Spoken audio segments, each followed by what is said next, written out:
Mr. Rizwan Ahmed, Director IMC MANUU National Urdu University. Today's resource person for the masterclass, Mr. Nolan Trowe, eminent artist from California, USA. Dr. Salil Qadir, Advisor Strategic Planning and Public Engagement, Consulate General, USA, Hyderabad, and other officials from the consulate. Ladies and gentlemen, good morning and very warm welcome to you all. It gives me immense pleasure to organize such an event like this from MANUU's platform in collaboration with Consulate General USA Hyderabad. As we all know, from the LSR cameras to DLSR, now with the ever-changing advancing technology providing smartphones, photography really has come a long way. It is now providing a very hands-on experience for anyone and everyone.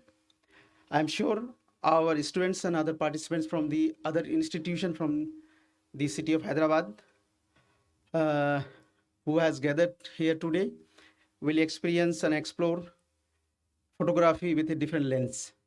Without any delay, I would like to invite Mr. Rizwan Ahmed, Director IMC, for a formal welcome address.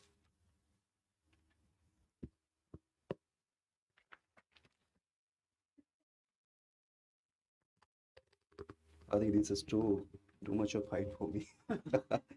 Doesn't matter. Eminent artist from the United States of America, Mr. Nolan Trowe. Advisor, Strategic Planning and Public Engagement, U.S. Consulate Hyderabad, Dr. Salil Qadir.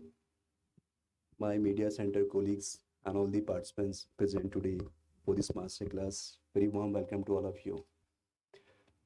First of all, my sincere thanks to Dr. Salil Qadir for choosing Maulana Azad National University for this particular masterclass.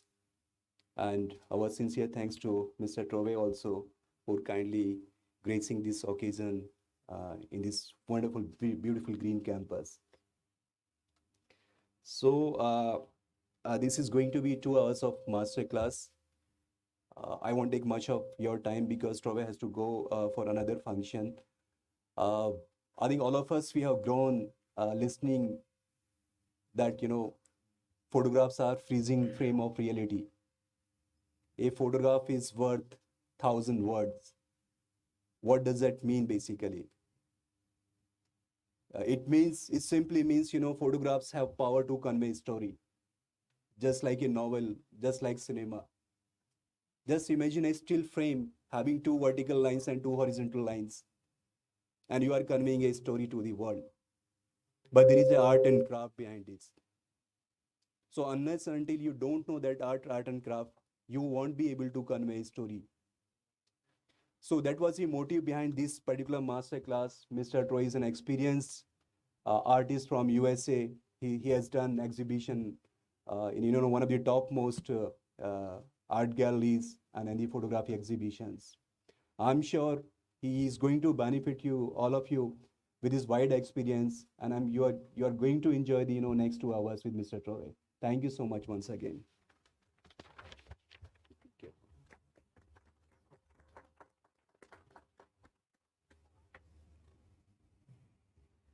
Now, I would like to request from Rizwan Ahmed to felicitate our guest, Mr. Nolan Trowe, with a shawl. This is Hyderabadi Charlie. Oh, thank you. This is the Charminar, which embodies the rich heritage culture of India as well as especially Hyderabad. Thank you. Yeah, please bring shawl. Oh, thank you. So this is typical Indian cultural gesture. Okay. So honored to have you. Oh, thank you. I also request Mr. Rizwan Ahmed to felicitate Dr. Salil Qadir. He was also an employee of MANUU, former employee of MANUU.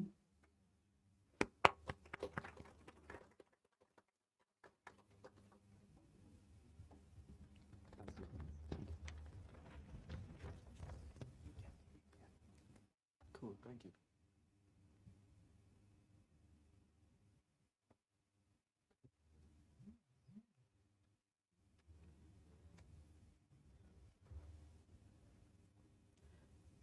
I would like to invite Mr. Salil Qadir for a few words about this masterclass.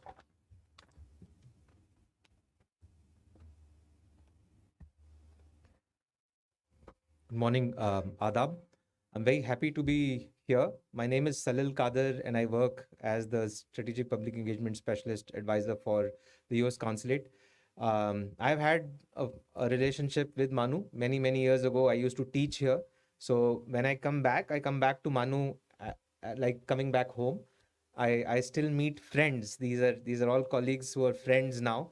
So I love coming back. And Razan Bhai has always been saying we need to collaborate more. It's been 15 years since we've been planning that. So finally, I must say it took a little time, but we are here with the project. But this is just the first. Very happy to have Nolan with us. It has taken a lot of time to plan this engagement also, but we are glad that he is with us and leading this masterclass, not just here, but we are having several engagements. One of which I would strongly encourage you to go visit is his exhibition of his photographs at the Chitramai Art Gallery, where the Indian Photo Festival is on. You will see a lot of his photographs today. So you might say we've seen more than what is on display, but I would strongly recommend that you go and see those photographs.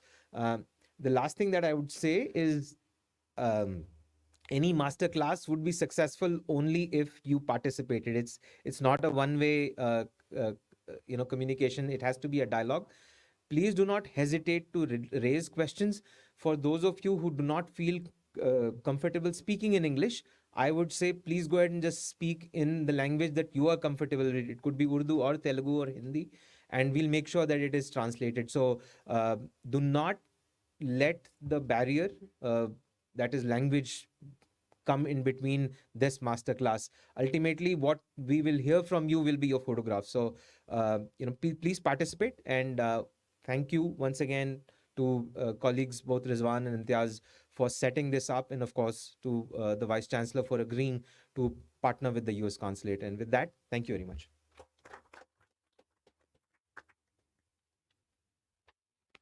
Thank you so much, Dr. Salil Qadir. I hope that this kind of program will also be in future. And we are also planning to have some film festival of US with US Consulate. We already announced it. Yeah. But we are planning, we could not organize it. So before we start the formal this masterclass, we would like to introduce with brief introduction about Mr. Nolan Trowe.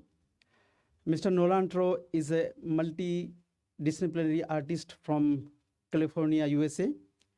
His work has been published and organized and recognized internationally. The most recent of his many honors is being a 2024 Lightwork Artist in Residence. His writings and photos are published in New Yorker, New York Times, and The Nation, as well as many other international outlets.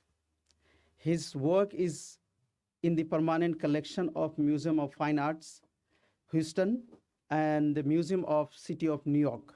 Apart from these artistic activities, Mr. Nolan also teaches visual media and arts in Los Angeles City College as a guest faculty.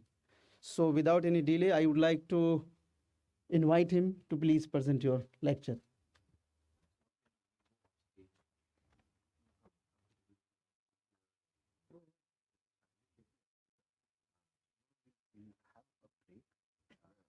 We were looking at, say, about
Yeah. Okay. Well, first off, I'm just wanted to say thank you for MANUU for having me, and for the U.S. Consulate, and for everyone to be here today to listen to the lecture. It means a lot to me. I'm going to share my personal story of my life with all of you, because I feel like that's the most complete way I can talk about storytelling. What I do mostly is storytelling through pictures. And I know a lot of students here are using cinematography or shot film as a means of storytelling.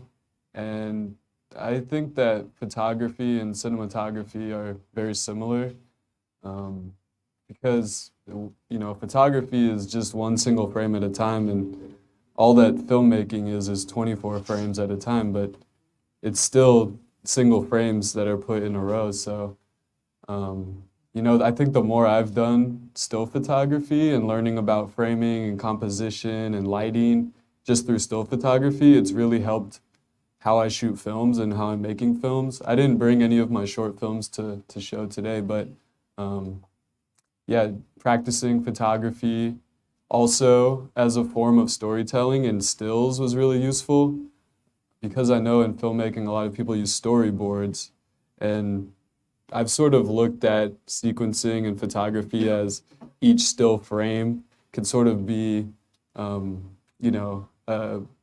related to being a chapter in a book, for instance. I really think that visual storytelling is a lot like writing. As he mentioned earlier, I think you can look at a photograph, and within a photograph, there are so many elements, just like there are in a sentence. You have all these little elements in a picture, which can be related to words in a sentence. And then when you take multiple pictures together, you have, multiple sentences that make up a paragraph, and so on and so forth. So I think writing and storytelling is the same thing really with visuals. It's the same concept when you put it all together. So, I think a good way to go about it, it's the way I sort of teach in my class in America is through the spiral of care. It's a mode of storytelling, and I think that if you go through this spiral, it can really help you figure out what kind of stories you're passionate about telling and why you want to tell them. I think when I first started doing photography and visual storytelling, I wasn't always aware of why I wanted to tell a story. I was just attracted to something or somebody or an event. And I never really investigated the why was it beneath it. And I think that that's a really important aspect of any storytelling, is your connection to the story that you want to tell, whether it's an audio story or a film or a photo essay, or a book you're writing, whatever it might be. So if you look here, stand up for a sec. But so through this, hopefully there's no glare and people can see this, but it's a course I teach usually over 16 weeks, and I'm going to try to really condense this idea into this short masterclass. But so first, it's about starting with yourself. And so each week when you go through the spirals, I would have students make a photo essay of 10 to 20 images based on each spiral. So the first is the self. So I would always tell people, okay, tell me a story in 10 pictures or 20 pictures about yourself. No text, no writing, just through photography. If you had 10 to 20 images to tell me a story about who you are as a person, how would you do that? Because really, it's like I said previously, I really believe that for me, storytelling is so personal, and it always comes from myself. Even if it's a story about something that seems totally separate from me, if I really look beneath it, I'm always the one who's writing the story, or I'm taking the picture, or whatever it might be. So even if it's this story that could be continents away, if it was a story I was telling if I was in India, then even then, it would still be about me because I'm the one who's making the work. And I think that that's a really important thing to try to realize, is that as storytellers, our connection to the stories that we're telling is very important, because the more I've felt connected to telling stories or the story that I'm telling, I feel like I make better work. I make better pictures. I make, better writings. I do more research. I want to spend as much time doing it as I can because I'm really connected to it. And I think it's useful to start with yourself because it's the most comfortable. It's an easy place to start, I think. And so the second rung of this is intimate family and friends. So, I would then encourage people to go out and tell a story about, their boyfriend or girlfriend or wife or husband or their mother or father or someone close to them. Because the closest people to outside of you is your intimate family. So the next rung is you're moving a little bit farther out, as you can see, which also, if you think about it, the shape of the Milky Way in our galaxy is also a spiral, and I think it's a very natural shape to work in as we spiral further and further out. And for people who haven't really told a lot of stories, I know a lot of you are really experienced and have a lot of experience telling stories, but I still think this is a useful exercise for anyone, even if they have been telling stories for a long time, to go back and start to investigate the inner world before you go out into the outer world again. So to start with the self, then your family or friends, and then you go into strangers. So, and all of this, the reason I called it the spiral of care in storytelling, I think the main word that I'm really focusing on here is care. Because you want people to care about the stories you're telling. You want people to watch your films. You want people to look at your photo essays. You want people to read your stories. So how do you get people to care about it? Because if people don't care, then they're not going to be as invested in it, I don't think. So when I'm talking about the self, when I'm talking about family or friends, or when I'm talking about strangers, I'm saying, why should we care about them? I think that's the central question that is important to ask when you're going through all of these is, first off, why should someone care about the self? Why is it important to care about yourself? And a lot of it comes back to dignity and how, I think as people we're all afforded the right to dignity and caring for each other and ourselves. And you can move out and think about the same thing. So, tell us through images.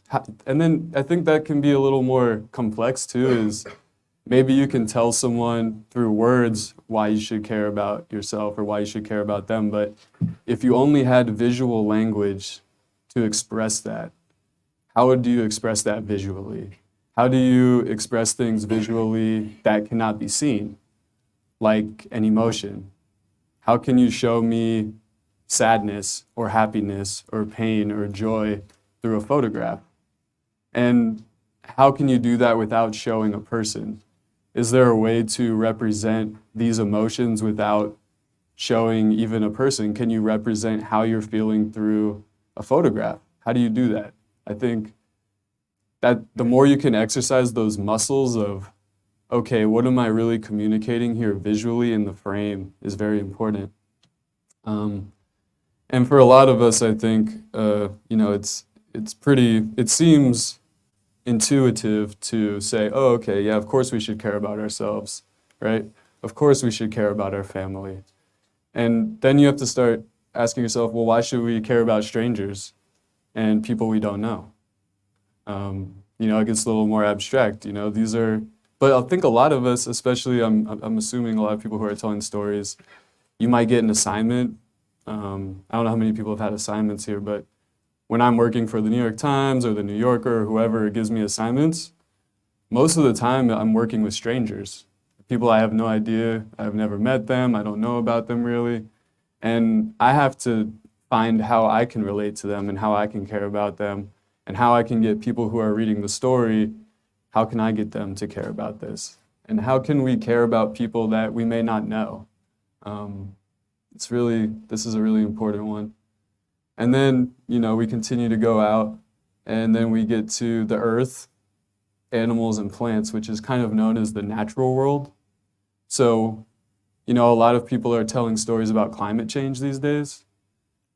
Why is that important? Why should we care about the earth? Why should we care about animals? Why should we care about plants, the weather, pollution? Why should we?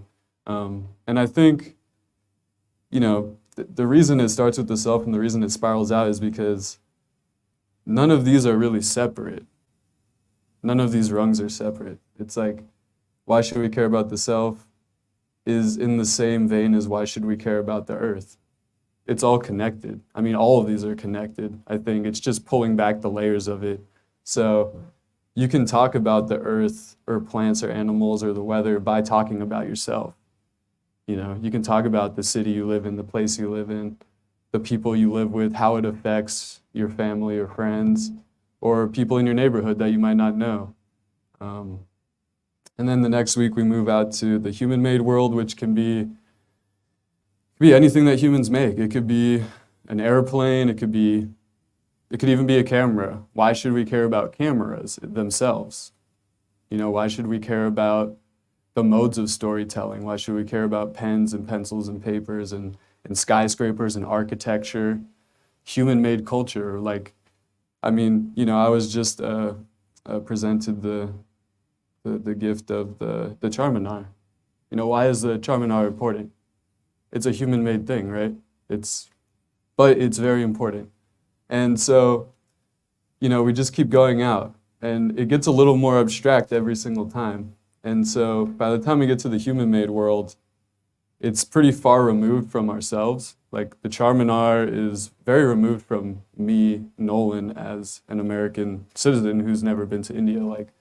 But I'm sure there's a million reasons why I should care about it. Why I should care about the culture and the architecture and the buildings that are in this country. And then finally, we move out into the last rung, which is where it gets a little more existential, which is ideas, which can be anything really. Why should we care about dignity? Why should we care about equality? Why should we care about freedom? Why should we care about freedom of expression? Why should we care about all these ideas? Why should we care about love or pain or philosophy or mathematics or any of these more conceptual ideas?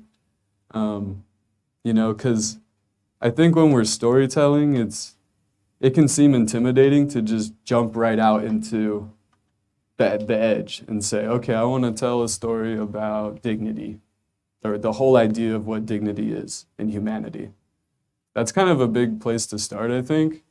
But if you look at yourself and why should I care about myself, is because, we all want to have dignity, I think. We all want to be treated correctly and fairly. And so if you start here and you move your way out, by the time you get to these bigger ideas, I think most of the time you'll have a better grasp at what the story that you're actually telling is about. Because when we are any of these rungs that we're telling, especially when we get into the outside worlds, you can't talk about ideas without talking about the self. You can't talk about ideas without talking about strangers or the planet we live on or the things that are made in this world. All of these things are connected. And I think the more we can understand each layers of storytelling and all of that which goes into it, I think the more informed you can be about exactly what you want to do with storytelling. If you want to decide to make a film, or you want to decide to use stills, or perhaps it becomes something even more than that.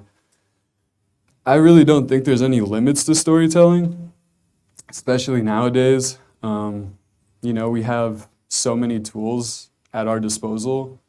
And, we were just having a conversation before we came in here about AI even. And where does AI play into this? That's almost even outside of the human realm.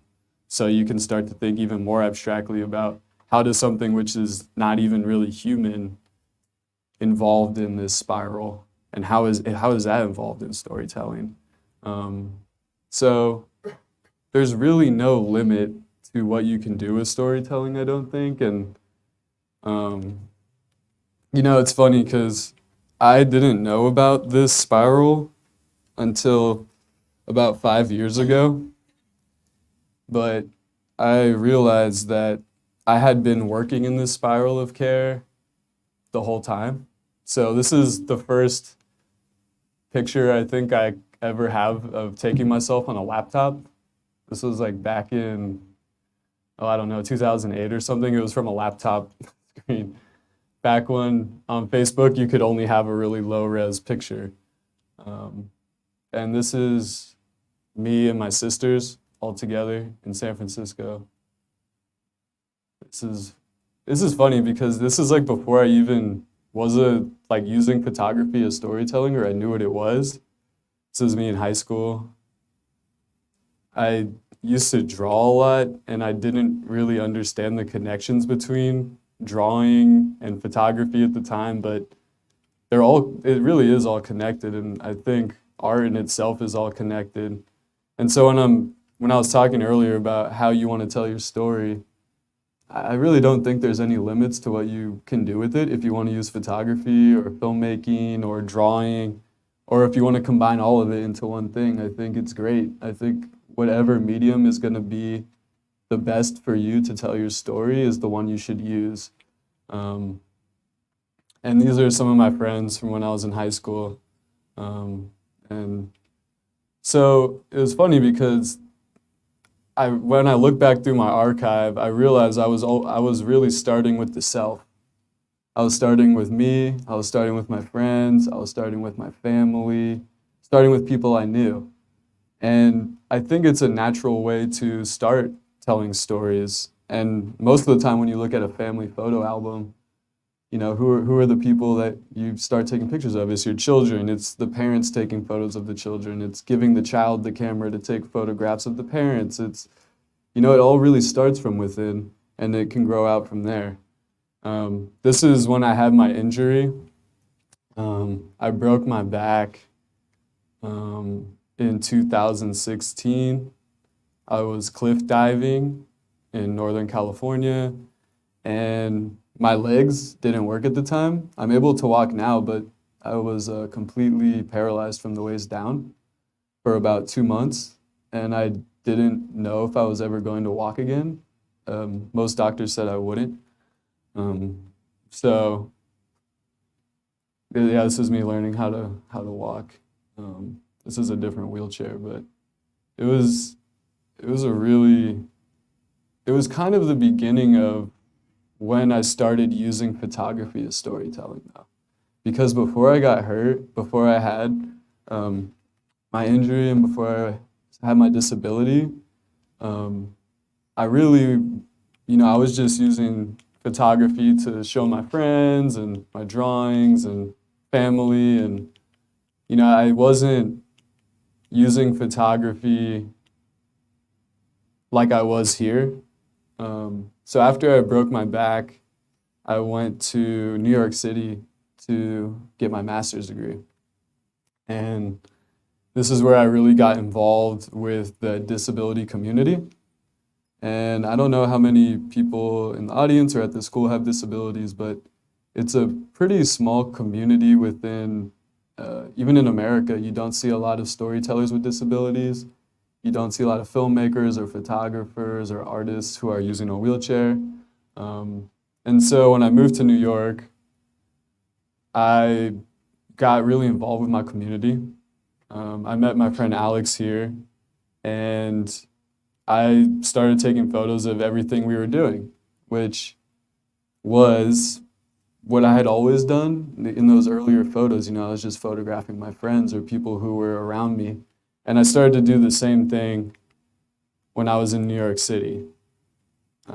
Except that this time I realized through my storytelling, through photographing my friends or strangers that I didn't know in the city, people like mentors and professors were pointing out that this was photographs that people didn't really see. They weren't seeing photos of people in wheelchairs, wheelchair users, people with disabilities in the media, in movies, in stories, in writing, in books.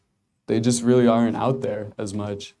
So I started to capture even these mundane moments, and it was my professors and some of my mentors that pointed out that these weren't just photos that I was taking of my friends anymore. They were speaking about disability rights in America and talking about how people in America can get equal access to transportation, how people can get equal access to education, how people can get jobs as wheelchair users.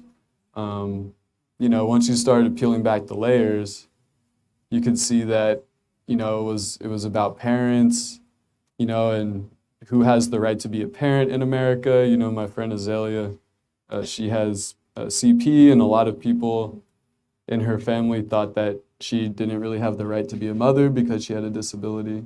But that's her daughter right there on the left, Tia. And my friend Adiambo, who's wiping a cut on his son's chin right here. And so, yeah, through storytelling and photography, I started to put all these pictures together. And I was starting to see a narrative unfold that wasn't just about me. It wasn't just about my friends. It wasn't just about people I didn't know. Like I said, you start to look out the outer world. It became about the natural world. It became about families. It became about these ideas of a community trying to get equality in America. Having elevators in a building so that someone can access their home is really important. And sometimes people don't have that. And I'm sure, it's like that all around the world. People with disabilities often have a difficult time traveling. Even for me to get here, flying and going through security and everything was really difficult. And so, here there was no elevator, so my friend had to push himself up the stairs. And this isn't uncommon in America, but here, it's the natural world, it's the man-made world, it's little things that I think a lot of people don't notice normally if you're not thinking about it, but even just having these little cuts right here in the curb so that people in wheelchairs can go down the curb and then up the curb, having a bus that can go down and a ramp can come out so someone in a wheelchair can get on the bus. It's having an elevator here at the subway so someone can get down and take the subway. And this is all in that picture. If I was talking about the spiral of care, right? It's like, okay, I'm photographing my friend and his friend, who I don't really know. So it's me taking the photo with the self. It's my friend. It's somebody I don't know. It's raining, the natural world. Then we have all of these other things out here. We have the man-made world. We have the buses. We have the subways. We have the roads. We have the curb cuts. We have the elevators. And then really when you go outside of that, to the outer rung of the ideas, okay, what's the idea of this picture? You can look at this photo and just see two people in wheelchairs going through the rain, but how do you really read the photo? It can be about this idea of access. Why is access important? Why is it important that these two people are able to get on the bus? Or why is it important that they can get on the subway or that they can cross the street safely? And that's all in just one photograph, right? And I think the more you can sort of look at your own images in this way, your own photographs, your own films that you're making, your storyboards, really look at the elements. It's like I was saying, each photograph really can be its own story in itself. Each element, you could look at this as like a letter or a word, and then you put it all together. It tells you a story about friends and family and the rain and the natural world and access and transportation. And, it's really all in one image. And then how it all plays together. How does a picture like that relate to an image like this, right? Just like in your film, when you cut from one scene to the next, how do you decide that? How do you decide, okay, jump cut here, or I want to cross dissolve to this here, or I want to delete that or add that? These are all creative decisions that I'm sure all of you are making at some level, whether you're editing or not, whether you're shooting it if you're a cinematographer or you are editing or you're writing. I mean, I think all of this, there's not too much separation between all of it. And then, you know, you get some more political aspects of it. Like in America, people often protest when they, you know, like here they were going to cut medical services for people with disabilities. So at the time, President Trump was in office, and this was outside of Trump Tower. So this is really, I think, a photo, again, that you can look at and try to look at all the different rungs of these spirals of care that I was talking about. Here is a little more blatant, I think, about the idea, about the, you know, about how Americans want the right to equal health care, and why is it important that medicines exist, and why is it important that we have hospitals and centers where people can get health services.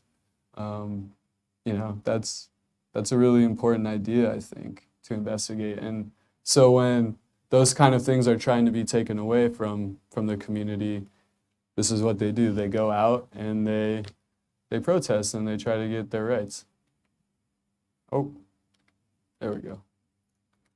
And then, you know, again, just showing, I think people with disabilities too have been shown in a light that is often through the lens of people wanting to feel bad for people with disabilities, or is people who want to have pity, or they think, oh, this is awful, this is bad, we need to do something. But, you know, I think people with disabilities are really just people.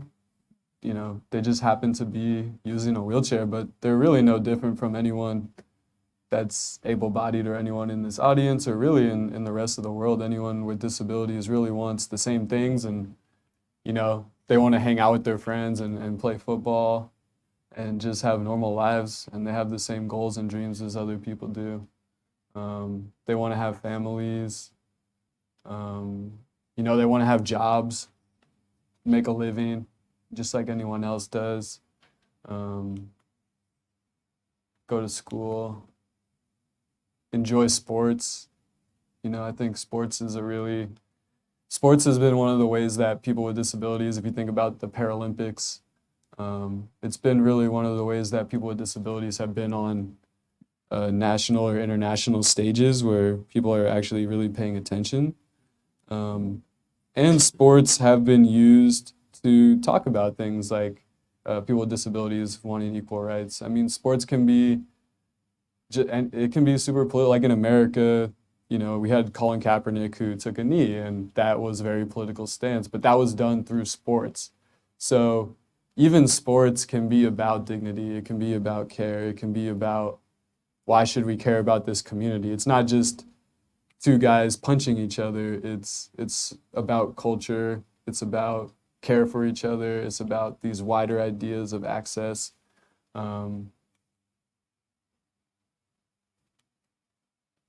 Just relaxing. And so, yeah, I really was working my way through the spiral of care. And it was funny because I didn't really know that I was doing it. It just was a natural progression. And I think if you all probably think about where you started in photography, or how many people are photographers in this room, by a show of hands? 1, 2, 3, 4, 5. Well, do all of you how many people have smartphones or like take pictures on their phones? Okay, so you're all photographers. Yeah, everyone's a photographer nowadays. Everyone has a camera. Everyone's a filmmaker, right? Everyone has a video camera and everyone has an audio recording device. Are people on social media in here? How many people are on social media? Everybody? Yeah, so yeah, so everyone's on social media, everyone has cameras, and if you're on Instagram or something like that, you know, even the little circle is called a story, right? So whether you are a professional photographer or not, I I think it's also important to realize that everyone in here is telling visual stories. Everyone is making films, everyone is making photographs. People are telling stories, whether it's through a story or every time you post on social media, you're essentially publishing something. You know, you don't have to go through an editor and get it approved or whatever. You can just publish, which is pretty cool. I think, you know, the other really cool thing about photography is that it is such a democratic medium because, like I said, everyone has a phone, everyone's taking pictures. You know, you don't need to have paintbrushes or an easel or paint or whatever to make paint. Like painting, you need certain materials to do it, whereas all of us have cameras on us all the time. So I think it's important to think about the stories that you're already telling. So what if you went through your phone and looked through your phone, what kind of images do you have on there right now? Or what photos do you find yourself normally taking or videos? You know, if you look at those, I think it's a good indication of what you're probably interested in or what you want to take or where you'd like to tell your stories. You know, there's just, oh, where are we on time anyway? Good, fine. The next 5 minutes, if you can take a break. Yeah, okay. So, yeah, I think between coming to New York, getting publications in the Times, that was really important for me because before I was just telling stories and I had really nowhere to publish them except on social media, or the worst thing was I would spend so much time on a story or spend so much time making pictures and they would just live on a hard drive. And I would try to get them out, but it was really difficult. And so when I started publishing, that was really where everything sort of took off for me, was when I was able to get my stories out into the world again. So it's funny, I started with myself, I moved to New York, I'm telling all these stories about myself, or my friends, my community, strangers, and then I got back to telling stories about myself again. So I had started from the interior with the self, I'd gone out into the world, all the way out into the spiral like I showed you. And then before I knew it, I actually found myself coming back into the self again. And it was during, these two police officers were carrying my wheelchair down the stairs because the elevator was out of service and I was trying to get to school and I wasn't able to. So I had to ask these officers if they would carry my chair down while I walked down the stairs. And so I ended up, coming back to the self, telling a story about what it was like to be a wheelchair user in America, to want to have access to things. I mean, there were so many things I didn't have access to. Even when I was going to school, there were certain buildings I couldn't get into, which was really difficult. And so, I started from the inn, I worked all the way out, I came back to myself, and then so I thought, okay, what's the next step here? And I realized I wanted to give my friends cameras so that they could also be a part of the storytelling process.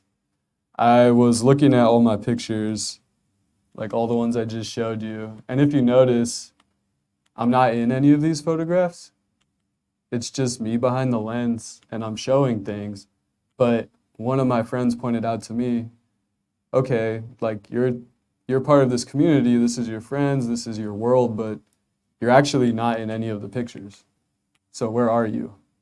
And I also think too, when you think about it, when we have cameras, when we are the ones telling the stories, we have a lot of power, right? There's a lot of power and responsibility that comes with telling someone's story. You know, when you take a picture of someone or you film someone, you know, there's a million ways you can use that photo or that footage for something.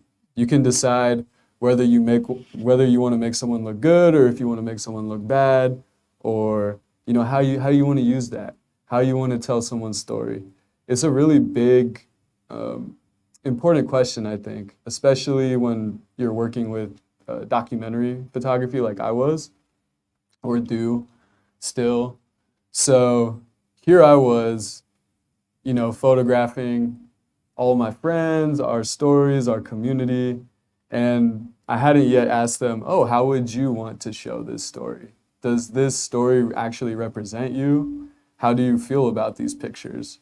Because really it was me kind of making all the choices of like, I think this is an important picture. I think this should be the story. And I realized it was all coming mostly from me. And I hadn't really consulted anyone else who was in the photographs. So yeah, I gave my friends pictures or cameras and they started to photograph me. And it was a really interesting exchange because I don't know how many people are in front of the camera, but I'm assuming most of the people here are behind the camera as well.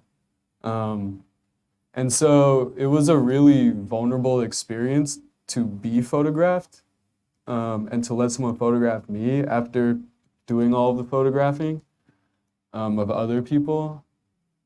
Yeah, it was really fun. It really changed how I thought about photography. And I also think it's a really worthwhile exploration, an exercise to be photographed. Because I think when you then go out again and you start to point the camera at other people, for me, after I was photographed, I was a lot more sensitive or aware of how it feels to have a camera pointed at me all the time. And I think overall it made me a more nuanced and careful storyteller because I realized, oh, you know, being in front of the camera is not such a small thing. And there is so much power with what goes in taking someone's photo and telling someone's story. There is a lot of responsibility about it. And I think I knew that beforehand.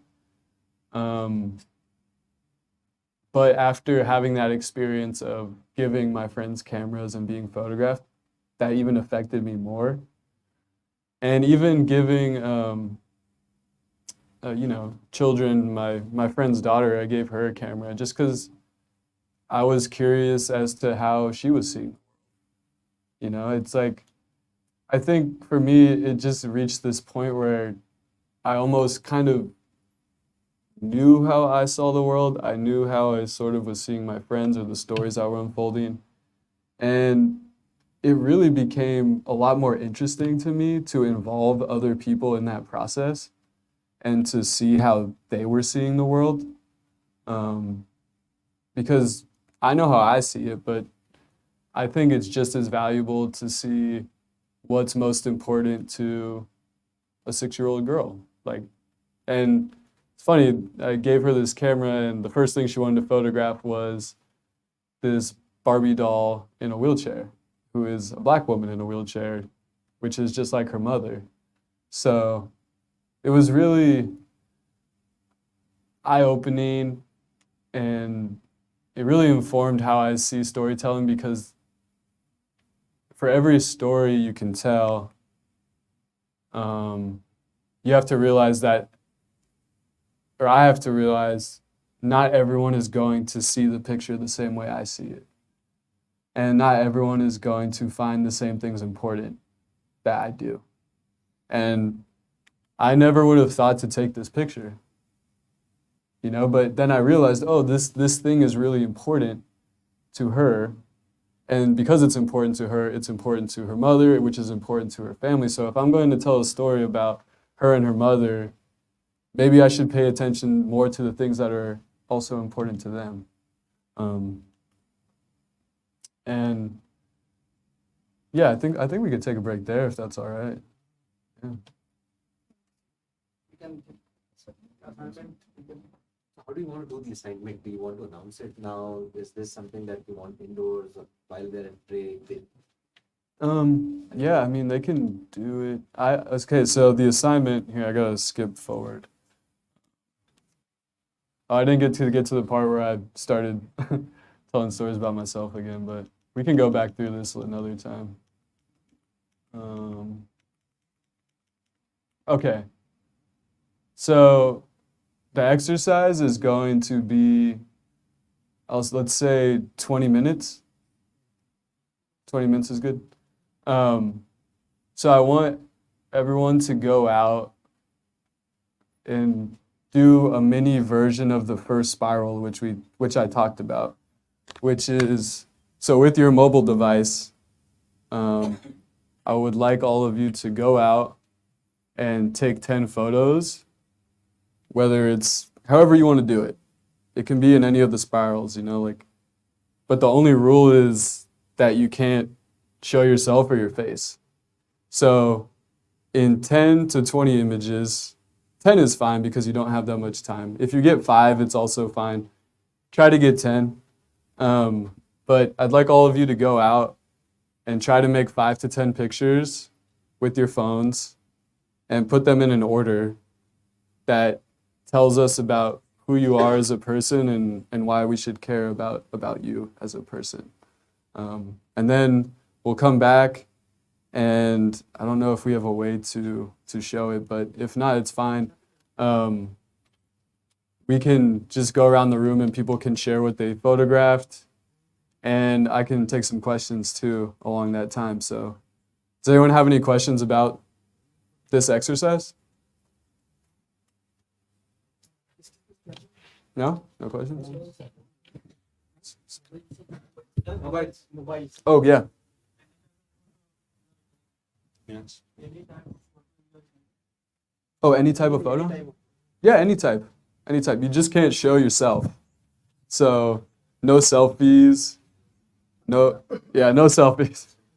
I really wanted everyone to think about kind of what I was talking about earlier, like to think about visual language in a more conceptual way, I think is really important to all types of storytelling, because there's so many things that we can try to express that are unseen. Like how do you try to describe, like if I said make a picture that shows freedom, how do you do that, right? Without showing yourself? Or how do you show, if I said make a picture about the idea of belonging or home, how do you do that? I think because I think the first level of storytelling is to be very direct. And so the first person might say, oh, if I want to photograph home, I'll take a picture of my house. And that's possible, but I guess what I'm getting at is more of like the feeling of being home, the feeling of belonging. How do you photograph a feeling? I think that's, if you can start to understand that visually, I think the more nuanced and progressive and interesting your visual storytelling will get. Because when everything is so direct and you're just telling everyone what to think all the time with their images, then there's not a lot of room for interpretation. And at least in the West, there's this idea that confusion is a bad thing. A lot of people in America want to be very direct, and they want everyone to understand everything, and they don't want there to be any confusion. And I actually think that there's a lot of value in not telling every bit of the story to someone. I think there's a lot of value in leaving things up for interpretation and saying to the audience, I trust you to make your own judgments about this, and I'm not going to tell you what to think about this.